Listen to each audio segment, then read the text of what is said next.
سلام عشقای جذاب، امیدوارم حالتون عالی باشه. ببینید توی همستر شما کلا به 3 روش میتونید سکه استخراج کنین. مورد اول اینه که توی 1 ماه یا 1 ماه و نیم باقی مونده میتونین با پیدا کردن کارت های دیلی کامبو که هر روز بهتون میده 5 میلیون سکه رو هر روز بگیرین که توی 1 ماه میشه 150 میلیون سکه که رقم فوق العاده ایه. همستر این کار کرده که پلیراش هر روز آنلاین شن و توی رباتش فعال باشه. روش دوم اینه که مثل تپسوها و نات کوین با کلیک کردن یا ضربه زدن به صفحه بتونید سکه به دست بیارید که هر 20 دقیقه یه بار مخزنتون فول میشه و میتونید بیاید سریع سکه هاتون رو خالی کنید. روش سوم هم از طریق ماینره که همتونم توی همین قسمت ماینر مشکل دارید. ببینید توی ویدیو قبلا بهتون گفتم که همستر یه شبیه ساز صرافیه، واسه همین وقتی وارد قسمت ماینر میشی یه سری کارت ها رو توی 4 قسمت میبینی که اسم یک سری شرکت های معتبر و از سوشال مدیا و خیلی چیزای دیگه است. پس همستر یک شبیه ساز صرافی در حال حاضر و شما به اصطلاح مدیر یک صرافی خواهید بود، ولی واقعی نیست. حالا این کارت های توی قسمت ماینر کارشون چیه؟ کلن هیچ فرقی از لحاظ ارزشی با هم ندارن و شما هر کدوم از کارتا رو که بخرید یا آپگرید کنید و لولش رو ببرید بالا باعث میشه سرعت ماین کردنتون بیاد بالاتر.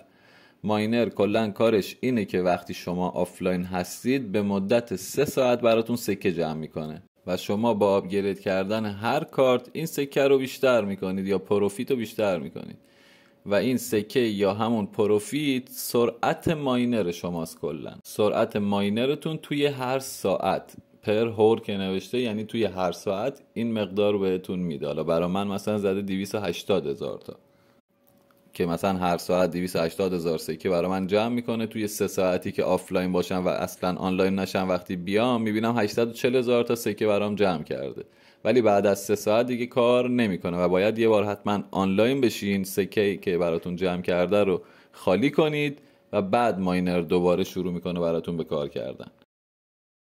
پس در کل شما هر چقدر کارتا رو بخرید و آپگرید کنید میتونید توی هر ساعت مقدار سکه بیشتری استخراج کنید. این شد کل قضیه ماینر.